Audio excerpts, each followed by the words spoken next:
sitting level at all. I'm bouncing around. Can't see what the hell I'm doing. There we go.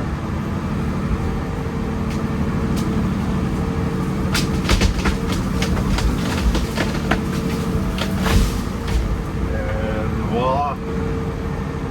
Just like that.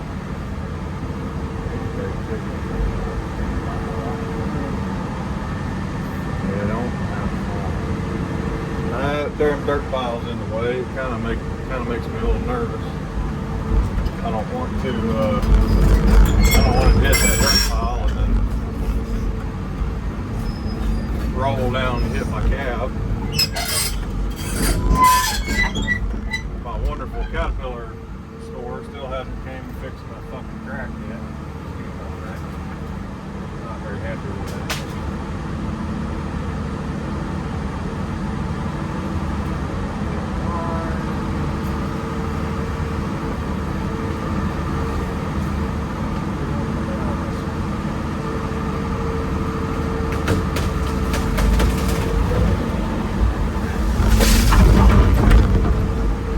Perfect.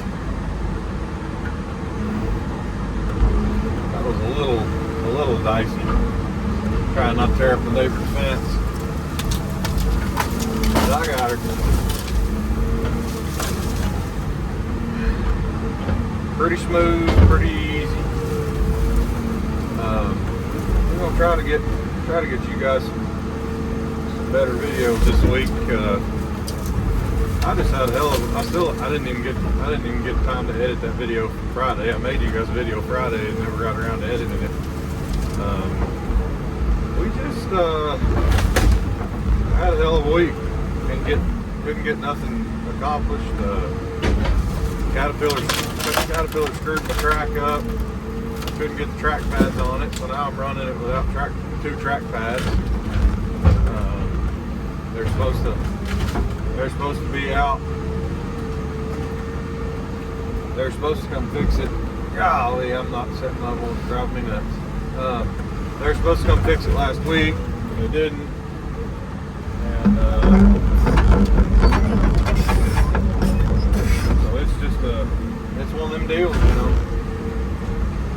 Can't get, you know, they don't care, and that's the part that, oh shit.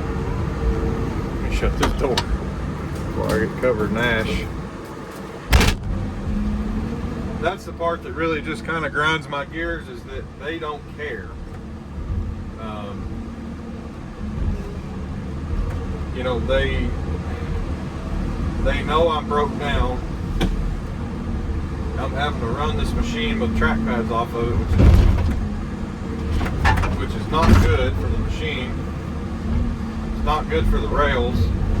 Every time I run up on a log or something, it puts a lot of bend and a lot of stress on that rail, you know, on that set of rails and on the set of pads that doesn't have a pad next to it. So I'm not entirely pleased with my cat store at the moment. This is their screw up, and they're not doing anything to make it right. You know, they're just treating it like a everyday thing. You know, in my opinion, when somebody pays you as much as I paid them to fix this track, and it's still not right, you know, they should drop whoever's in front of me and put me to the front, because this is their screw up.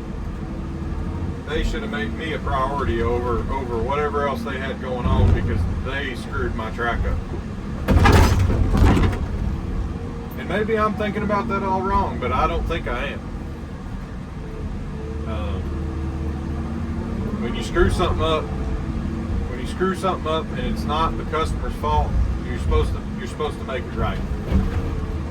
And they haven't done anything to try and make this right. They have known since last Wednesday afternoon that this track didn't fit. And here we are, Monday of the following week, and absolutely nothing has been done to try and make their screw up right.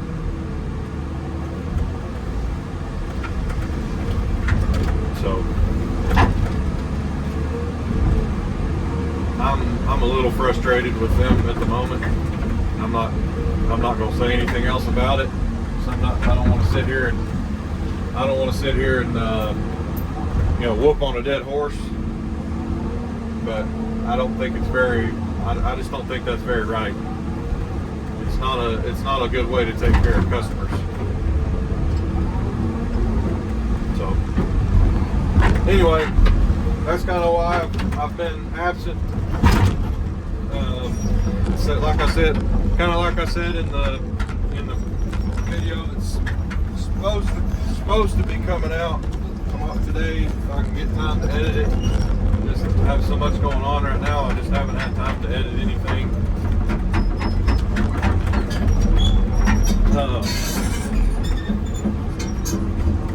It's just it's been a hell of a week last week.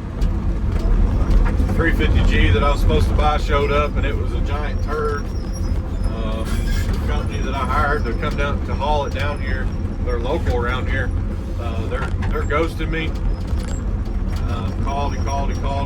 They won't answer the phone. So I don't know what to do. That guy's gonna have to pay somebody a lot more money to haul to drive all the way down here from where he's at, and come get the machine. So I don't know what's going on. But yeah, it's still sitting out there from last Tuesday when it showed up. Blew a couple hydraulic hoses. I ran it, and it was just a giant turd.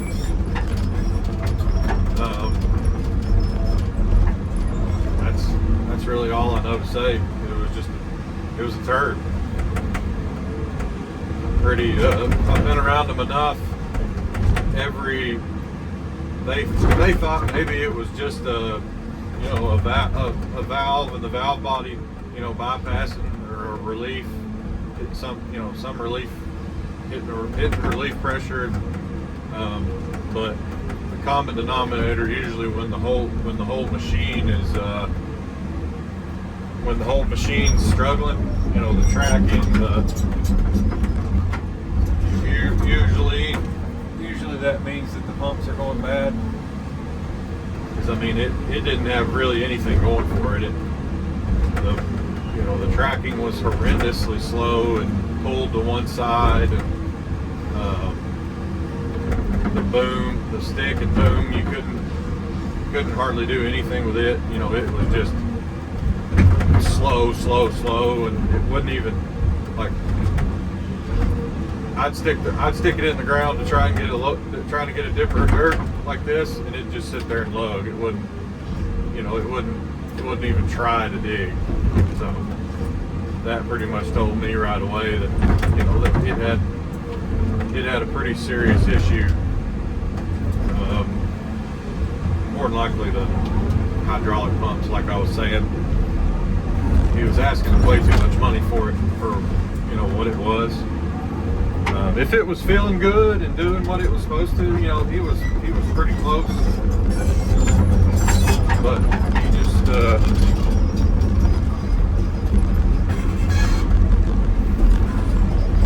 that trampoline's right in the way. I don't know that I'll be able to shove this tree over the way I need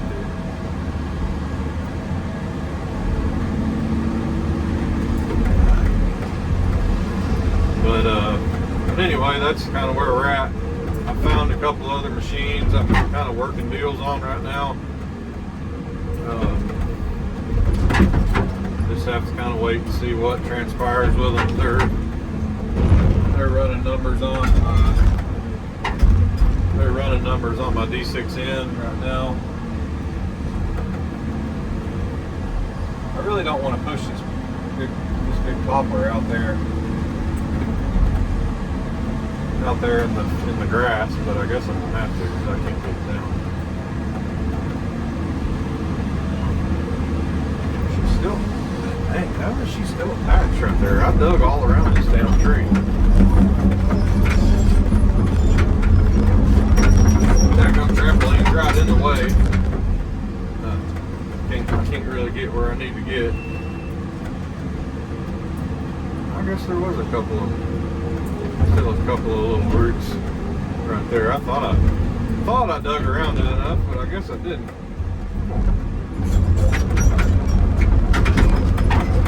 Get around here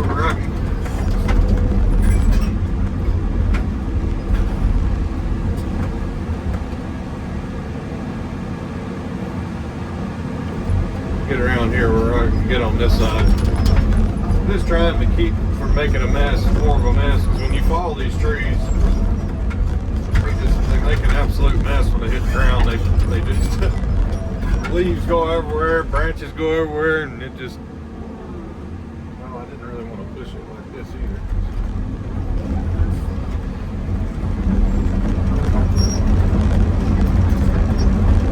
This orange right here. Maybe I won't follow it on my truck.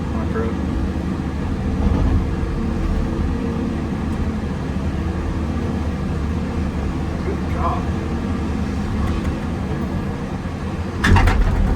I ain't never in my life. Hang on, guys. Let me move this.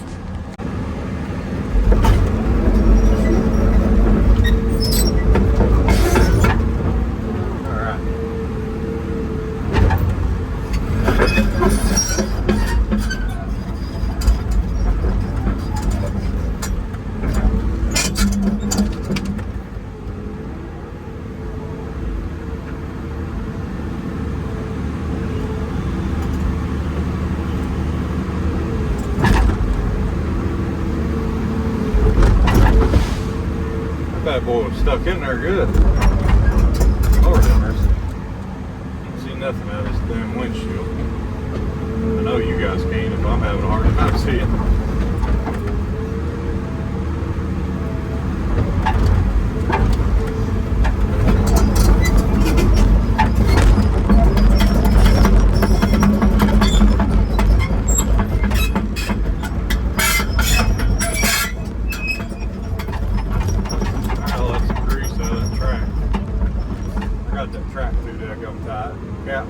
Cat was supposed to be out here, like I said earlier, so I didn't want to mess with it. So I was like, well, we're just gonna have to take the grease back out. So there ain't really no sense in messing with it. But I don't know when Cat's gonna show up because they don't give a shit about their customers. It just really rubbed me the wrong way. It's one thing if I broke down on my own. You know, that's not their fault, but they screwed something up and they're not willing to come out here and make it right. And that really grinds my gears.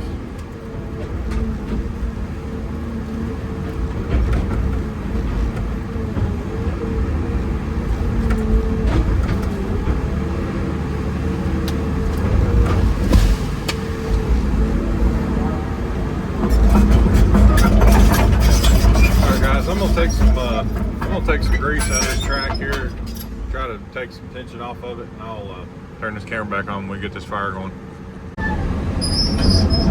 Alright, folks, we are back in business. There's some kind of an adjustment on that track. I can't really make it make sense to me.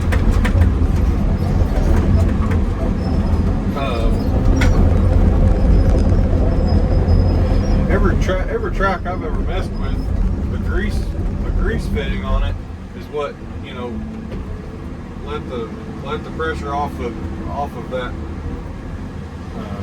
front idler. You know, that's what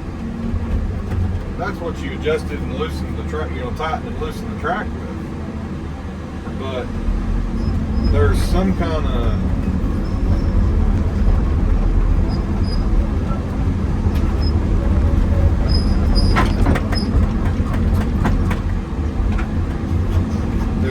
of daggum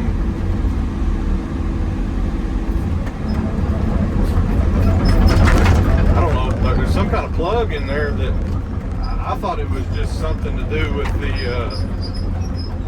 I thought it was just something to do with there's like a guard that kind of keeps, you know, debris and, you know, whatever out of that area where the grease fitting and stuff goes in. So I'm a little confused, I guess, because I had to move that guard to get back to the, you know, where I could get my socket on the grease fitting. And as soon as I released that bolt to move that guard, the dang track fell down, you know, 3 inches back, you know, where it needed to be. Because I know for sure that I didn't put that track on too tight, and I just couldn't wrap my head around how it got so tight. You know, I left 3 or 4 inches of sag in the track like you're supposed to, and for some reason it just fell. Let's see if I can break this poplar. It just fell when something that shouldn't have anything to do with the tightening of the track, unless I'm just completely wrong here, which I don't think I am.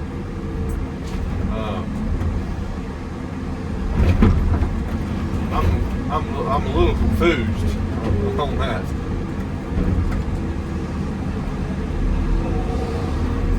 Look at this poplar on that pile like that, and it should go snap.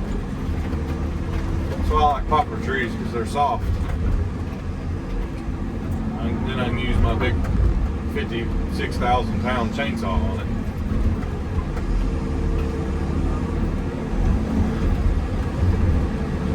Living this life to be long, living. Nobody knows what's going through.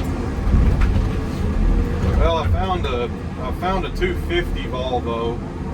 I don't know if it's going to be big enough for what I need, but I need a machine really bad. I really wanted a 336 Cat, just because Cat's here, and I actually do like the next gen models. I built a big storage unit, building pad, about a 2-acre building pad, for a bunch of storage units, and I rented a 336 next gen model, and me and it got along really well. It was a good machine. It dug really well. It was smooth.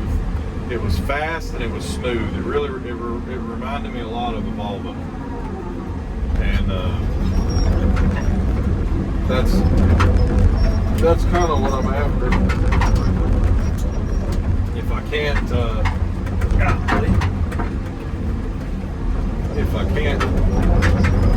find a next gen Cat, probably just gonna go with a Volvo. This is a F model, and it's got too many quirks that I don't like. There's nothing wrong with the machine. It's just it's the way it was designed. It was built from the factory this way, and me and it we don't get along that well. The thumb takes away all the power from the turntable and the tracks. And it's got pretty piss poor tracking power, and it just kind of them things, when you run a machine all day long, those little things start to kind of aggravate you. So that's kind of where I'm at with this one. I'm gonna sell it, either get a next gen 323 or go back to a Volvo. So Volvos are good machines. I don't know why everybody gives Volvo such a hard time. I had a 160 Volvo, and it was a great machine. Great machine. Never had a moment's trouble out of it.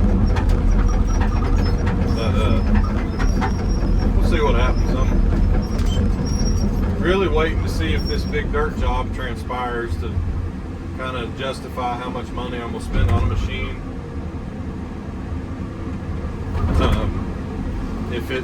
If this big dirt job transpires, then absolutely I'll probably spend a little more money on the machine, and get a nicer, newer model machine. That way we're not, you know, I mean, every used machine you're taking a gamble on, really, because you just don't know. You don't really know what you're, gosh, you don't really know what you're holding until you run it, you know, a good amount of time, put a good amount of time in the seat, you know, make sure it don't run hot and everything like that. So that's the only thing about buying a older, higher hour machine, is you just typically try to steer away from auctions, because, guys, I really don't care really what it is, unless it's a real late model machine with pretty low hours. If it's at that auction, you better be ready, because I guarantee you it's got something wrong with it. If it's at an auction, it's there for a reason. Sometimes you get lucky and you find a machine that somebody's just going out of business. Somebody went broke. Something happened and they needed to get rid of that machine in a hurry. And sometimes you get lucky and it's not because it was a piece of junk. But most of the time, those machines at auctions, they're there for a reason. If they weren't junk, as the old buddy of mine used to say, if it wasn't junk, it wouldn't be here. So I'm not too worried about messing all this up here. Whoever did the dirt work in this house, they cut this grade and their water goes back into their basement. So we gotta come up here and scratch that out and make this all where it'll drain the way we need it to. Make sure I don't run into that retaining wall. I don't think I'll smash that. I'll try to follow this in a way that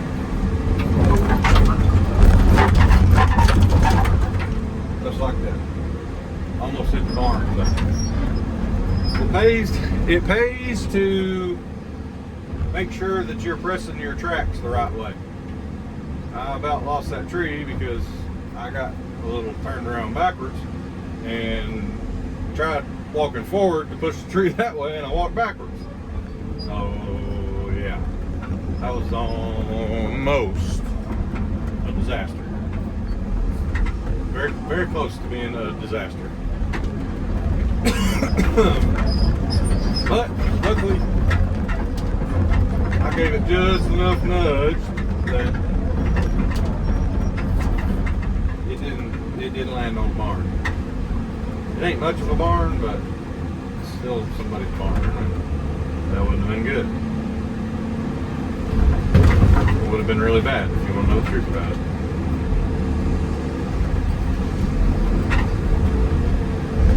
Needless to say, our liability insurance would have had to pay for them a new barn.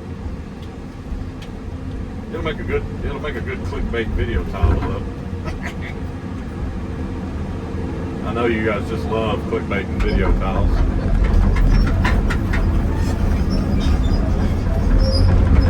Who doesn't love a good clickbait video title? You know what I'm saying? Alright guys, I'm going to throw this on the fire. We're going to get a little bit more of this stuff cleared up. The rest of that stuff around the house,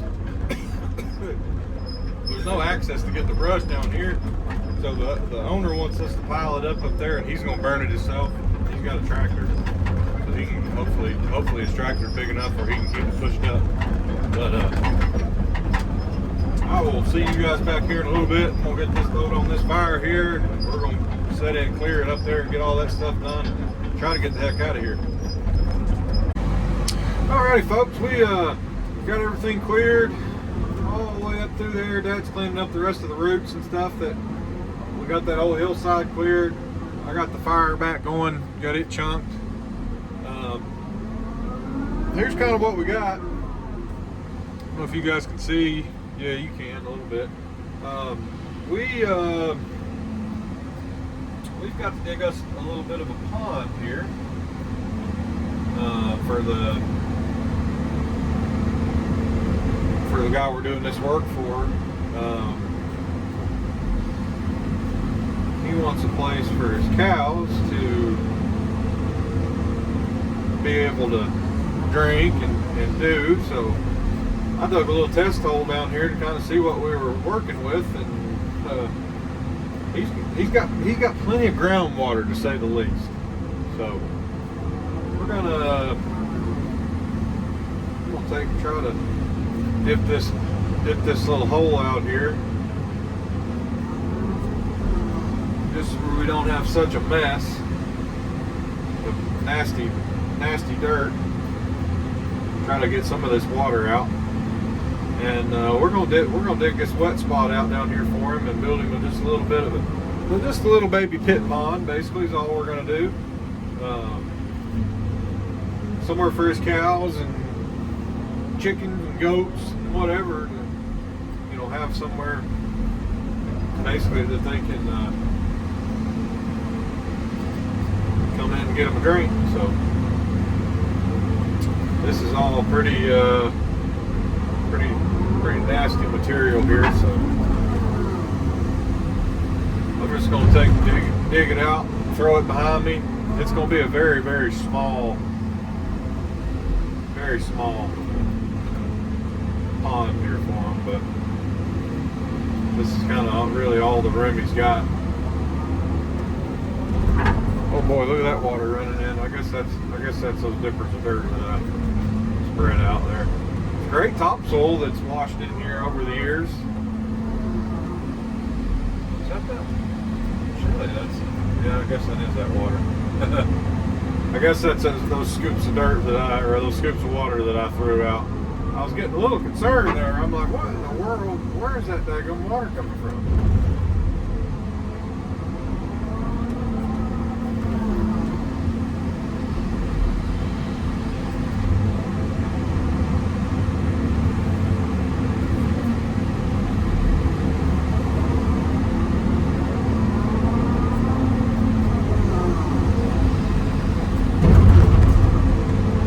It's going to be hot and dry this week, so yeah, it appears that all of that water that I dumped out found its way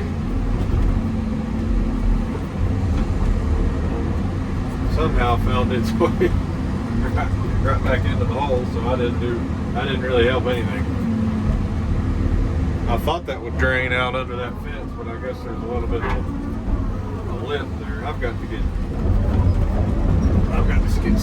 set up a little better here. I'm rocking around like a headless chicken here.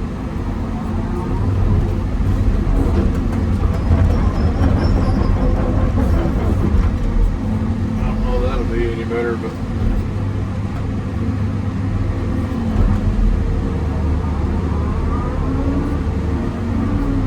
we're just going to spread all this dirt out down here in this bottom. Probably push all this topsoil stuff back over the top of our burn pit once we cover it up, get all that red dirt covered up. I got to dig back through that pile at least one more time. Dig back through our burn pit at least one more time once them logs get burned up. That way, just make sure there's not a bunch of stuff still buried in the bottom of that pit. I like to make sure that 90%, at least 90-95% of the stuff in the burn pit gets burned up.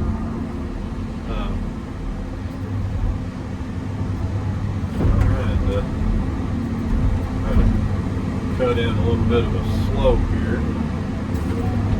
I guess it really doesn't matter. It'll be full of water eventually, but I just like to make the slopes look a little pretty. That way, when they're not full of water, they don't look horrible. But you guys can see how soft and wet this dirt is. It's about like the dirt I was digging out of my pond. It's very similar. But it'll dry out. It's hot and windy, so it'll dry out quick. I'm gonna dig this half out just much as, you know, just as far as I can reach, and then I'll scoot over there to that other pile and I'll start digging it out.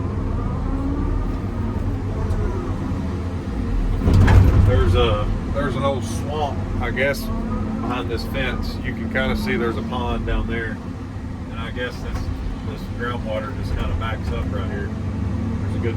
There's a good clay layer in the bottom of it right here that doesn't let the water go down through it, so should make them a little good drinking area for their cows.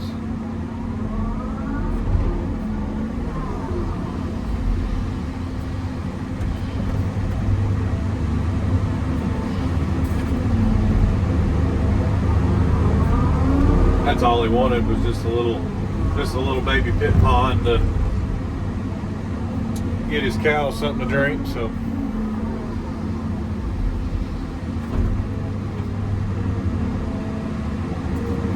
you guys can see how quick that bucket's sinking down in there.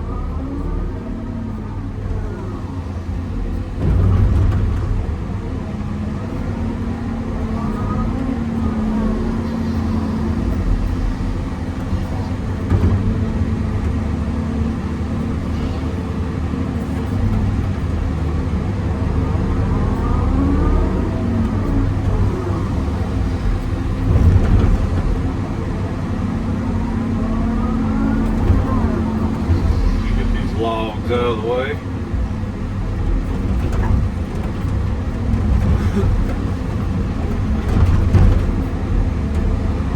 I just barely got a hold of that one.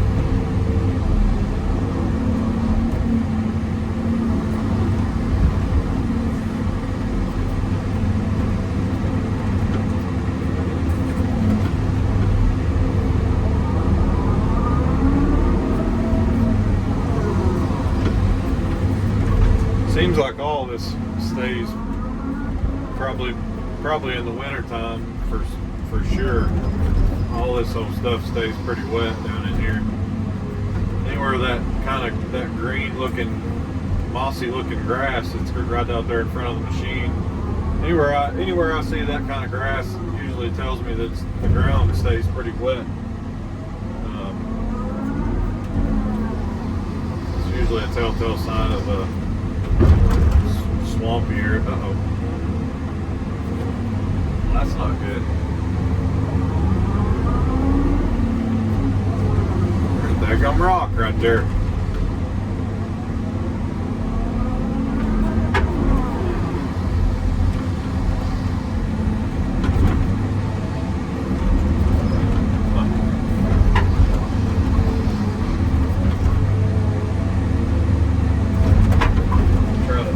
Bit of this nasty mucky clay back over the top of it.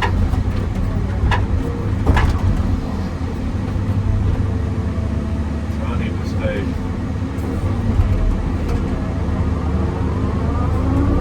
need to stay up above. Raise my grade up a little bit.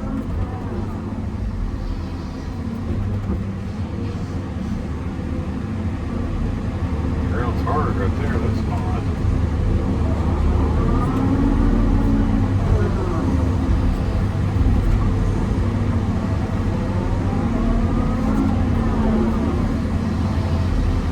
That's really weird because I wasn't hardly any deeper than that test hole I dug, and that hole was just plumb full of water. I don't know. Hopefully it'll be all right. I'll go down to about right there.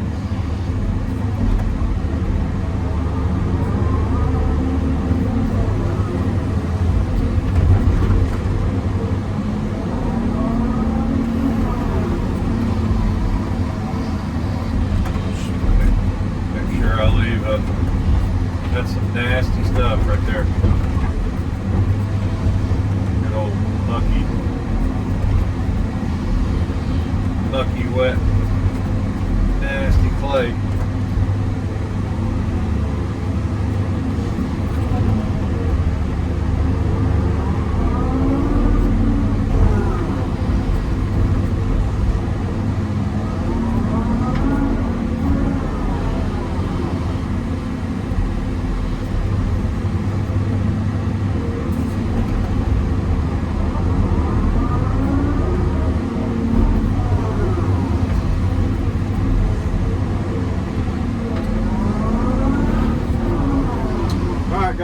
get the idea here. I'm gonna keep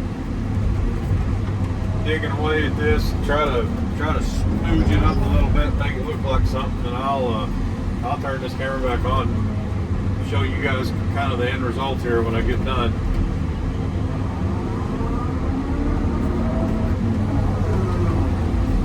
It's just gonna be I can't really get a bulldozer off in there, so I'm gonna have to kind of smooth it up with this track hoe, just try to make it look decent. Alrighty folks, I got the pond dug out. I'm gonna chunk this fire, try to crunch this stuff up just a little bit better. I don't know, I've got it hung in my tooth. Get off there. Just give this stuff a little fluffy fluff. Fire likes to sit there kind of dormant if you don't give it a good fluffing every now and then. But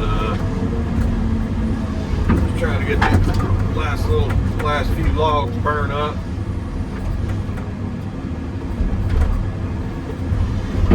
They should burn up overnight. Maybe we'll be able to get that fire cleaned up, covered up.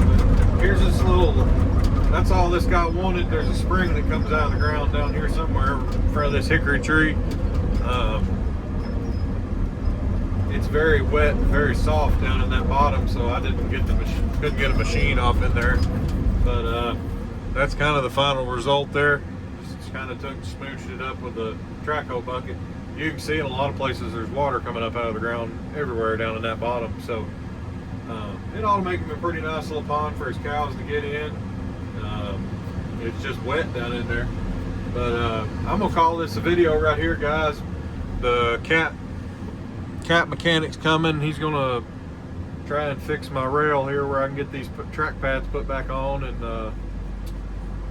we'll get this pile of dirt here moved out of the way, kind of spread it out. It's just topsoil is all it is, wet topsoil. So we'll spread it out down here and kind of let it be drying over the next couple of days. And whenever this fire gets done burning, take all that mess over there and push it in the hole and cover it up with that red dirt, and then spread this topsoil out over the top of it.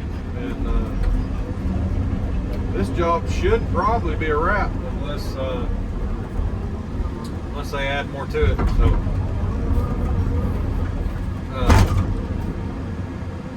anyway, guys, that's where I'm going. I was gonna wait on him, and now I've got to move this damn log out of the way. Well, I'll just throw them in there, I guess, while I'm going by. But like I said, guys, that's gonna be a wrap on this video. I need to get up there and kind of get this thing situated. That way, when that tech gets here, he can get this track put back together. We've been running it with 2 track pads off of it. We got the track shop, and Laverne said it probably wouldn't hurt it, but I don't know if it hurt it or not. I didn't really have time to sit around and not use the track hoe. I needed to be clearing that whole hillside up there, getting it cleaned up, took care of. But yeah, guys, this one's coming along really well. Pleased with all the progress. We're about a week behind on this job because of the track hoe breaking down, but we're slowly getting it.